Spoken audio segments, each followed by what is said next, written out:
Day 14 ng impeachment trial ni Vice President Sara Duterte. Isa-isa ang mga pangalang tunog pagkain na tumanggap muna ng confidential funds ng Office of the Vice President. Pati ang mga aktibidad na hindi raw dapat ito pinupondohan. May report si Joseph Moro. Sa isang J. Camote, 200,000 payment of purchase of supplies, 8/11/2023. At itong mangga, gumawa ata ng fruit salad ito. May kamote, may mangga, may keso.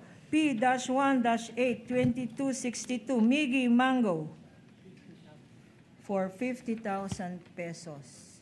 Tunog pagkain ang mga pangalang inisa-isa ni Private Prosecutor Lorna Capunan. Sila mga nabigyan ng confidential funds si Vice President Sara Duterte batay sa acknowledgement receipts na isinumite ng OVP.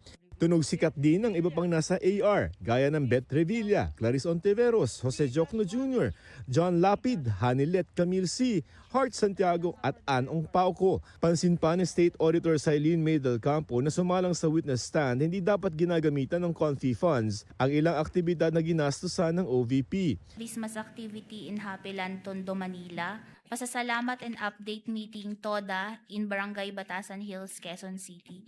May mga activity po dito na pasasalamat, coordination meeting. May mga tree planting po, distribution of wheelchairs, gift giving, medical mission, at iba pong activities ng mga satellite offices po ng Office of the Vice President. Nangyari na ang mga aktibidad bago pa makuha ng OVP ang pondo. Ayon kay Del Campo, bawal yan. Inungkat din ni Del Campo ang sinabi noon sa Kamara ni OVP Special Disbursing Officer Gina Acosta na nagbibigay siya ng pondo sa Head of Security noon ng bise. By the directive po of BP Sara, binibigay niya kay Colonel Raymond Dante Pila Chica, head ng Vice Presidential Security and Protection Group, yung cash advance po for confidential fund. This is a direct violation po ng joint circular, specifically yung item 6.1.1. Kasi po, ang nakalagay dito is hindi po pwedeng ibigay ito ng SDO sa ibang officer po. Dahil dito kaya naglabas ang COA ng Notice of Disallowance sa OVP.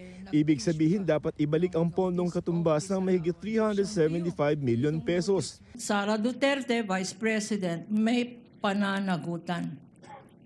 Opo, tama po. Kasi po ito is pondo ng bayan po. Ipinakita rin ang acknowledgement receipts para sa confi funds ng DepEd. Sa panuntunan ng COA, Special Disbursing Officer lamang ang maaari mag-release ng pondo. Sa DepEd, yan si Edward Fajardo noong kalihim nito ang bise. Pero kapuna-puna sa mga resibo na pare-pareho ang petsa ng pag-release ng pondo pero ang mga lugar iba-iba at layo-layo. Paano raw ito nagawa ng iisang tao sa loob ng isang araw? Kung binabasa ko to, no? Kung hindi man Superman ang isang SDO, kaya ba niyang puntahan? Sa palagay mo, Your Honor, please. lahat na ito. Your Honor, please. Yes, Council Correspondent. The question is speculative, Your Honor. What is speculative about Superman? He can fly anywhere It's a in one day. hypothetical question.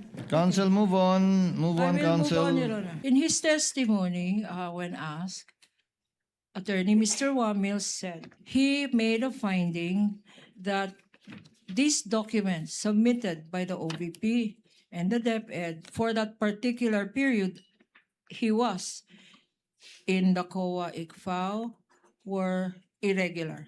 You who took over these same documents, what can you say about these documents submitted by the OVP and the DepEd? Sa OBP po, ito ay irregular po dahil hindi po ito naging compliant sa joint circular.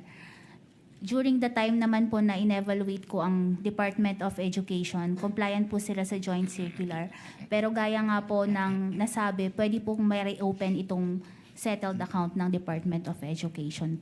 Gumugulong na ang 6 na buwan na palugid para makapag-apil ang bise sa COA. Joseph Morong, GMA News.